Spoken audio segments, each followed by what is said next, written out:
ਆਪਾਂ ਲੈ ਕੇ ਆਏ ਛੋਟੀ ਜੀ ਗੇਮ ਤੇ ਇਸ ਗੇਮ ਦੇ ਵਿੱਚ ਬੱਚਿਆਂ ਦੀ ਹੋਊਗੀ ਅਜ਼ਮਾਇਸ਼ ਕਿ ਕਿਸ ਬੱਚੇ ਨੂੰ 500 ਲੱਭਦਾ, 100 ਲੱਭਦਾ, 50 ਲੱਭਦਾ ਜਾਂ ਰੁਪਈਏ 20 ਲੱਭਦੇ। ਆਪਣੇ ਨਾਲ ਜੁੜੇ ਰਹੋ, ਆਪਣੇ ਚੈਨਲ ਨੂੰ ਫੋਲੋ ਕਰ ਲਓ ਕਿ ਹਰ ਆਉਣ ਵਾਲੀ ਨਈ ਵੀਡੀਓ ਤੁਹਾਡੇ ਤੱਕ ਪਹੁੰਚਦੀ ਰਹੇ। ਤੇ ਆਪਣੇ ਨਾਲ ਮੌਜੂਦ ਹੈਦਰ ਭਾਈ ਜਿਹੜਾ ਵਾ ਉਹ ਟੋਕਿੰਗ ਕਰੇਗਾ ਕਿ ਬੱਚਿਆਂ ਨੂੰ ਕਿਹੜਾ ਇਨਾਮ ਕਿਸ ਤਰ੍ਹਾਂ ਦੇਣਾ ਵਾ। ਤੇ ਵੀਡੀਓ ਕਰਦੇ ਹਾਂ ਸਟਾਰਟ ਤੇ ਅਜ਼ਮਾਉਂਦੇ ਬੱਚਿਆਂ ਨੂੰ। ਚੱਲ ਵੀ ਨੋਨੀ ਪਹਿਲੀ ਵਾਰੀ ਤੇਰੀ।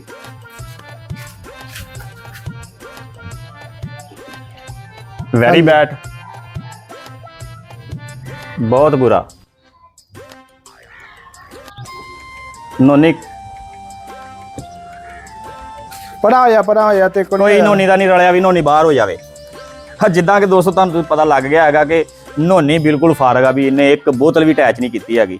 ਤੇ ਨਾਲ ਹੀ ਆਪਣੇ ਨਾਲ ਦੂਸਰਾ ਬਾਈ ਹੈਗਾ, ਆਪਾਂ ਉਹਨੂੰ ਦੇਖਦੇ ਹਾਂ ਕਿ ਉਹ ਕੀ ਕਰਦਾ। ਆ ਮੇਰਾ ਵੀਰ ਲੈ ਅਟੈਚ ਕਰ ਬੋਤਲਾਂ ਤੇ ਅਜ਼ਮਾ ਕਿਸਮਤ। ਲੈ ਵੀ ਇਹ ਬੱਚਾ ਸਟਾਰਟਿੰਗ 'ਚ ਹੀ ਗਲਤ ਜਾ ਰਿਹਾ, ਬਿਲਕੁਲ ਹੀ ਗਲਤ ਜਾ ਰਿਹਾ।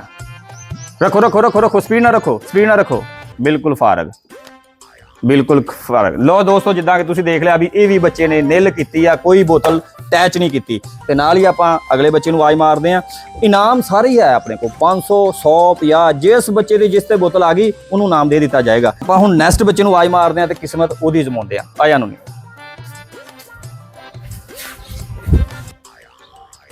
ਲੋ ਵੀ ਨੋਨੀ ਨੇ ਸਟਾਰਟਿੰਗ ਹੀ ਗਲਤ ਕਰ ਛੜਿਆ, ਬਿਲਕੁਲ ਹੀ ਬੈਟ। ਲੋ ਦੋਸਤੋ ਜਿੱਦਾਂ ਕਿ ਤੁਹਾਨੂੰ ਗੱਲ ਕੀਤੀ ਸੀ ਆਪਾਂ ਕਿ ਜਿਸ ਬੱਚੇ ਨੇ ਜਿਸ ਬੋਤਲ ਦੇ ਨਾਲ ਰਲਾਤੀ ਉਹਦੇ ਪੈਸੇ ਜਿਹੜੇ ਆ ਉਸ ਬੋਤਲ ਭਾਈ ਨੂੰ ਦਿੱਤੇ ਜਾਣਗੇ, ਠੀਕ ਆ। ਤੇ ਭਾਈ ਨੇ ਰਲਾਇਆ 100 ਰੁਪਈਆ, ਠੀਕ ਆ। ਤੇ ਆ ਆਪਾਂ ਭਾਈ ਨੂੰ ਇਨਾਮ ਕਰ ਦਿੱਤਾ, ਠੀਕ ਆ। ਨਾਨੀ 100 ਲੈ ਕੇ ਖੁਸ਼ ਆ? ਬਹੁਤ ਖੁਸ਼ ਆ, ਬਹੁਤ ਖੁਸ਼। ਤੇ ਜੇ ਤੈਨੂੰ ਹੋਰ ਖੁਸ਼ ਕਰ ਦਈਏ, ਹੋਰ ਖੁਸ਼ ਕਰ ਦਈਏ, ਲਓ ਫਿਰ ਤੂੰ 500 ਵੀ ਰਲਾਇਆ ਈ ਓ। ਲਓ ਜੀ ਨਾ ਨੋਨੀ ਨੇ 600 ਰੁਪਈਆ ਰਲਾ ਲਿਆ ਆਪਣੇ ਨਾਲ।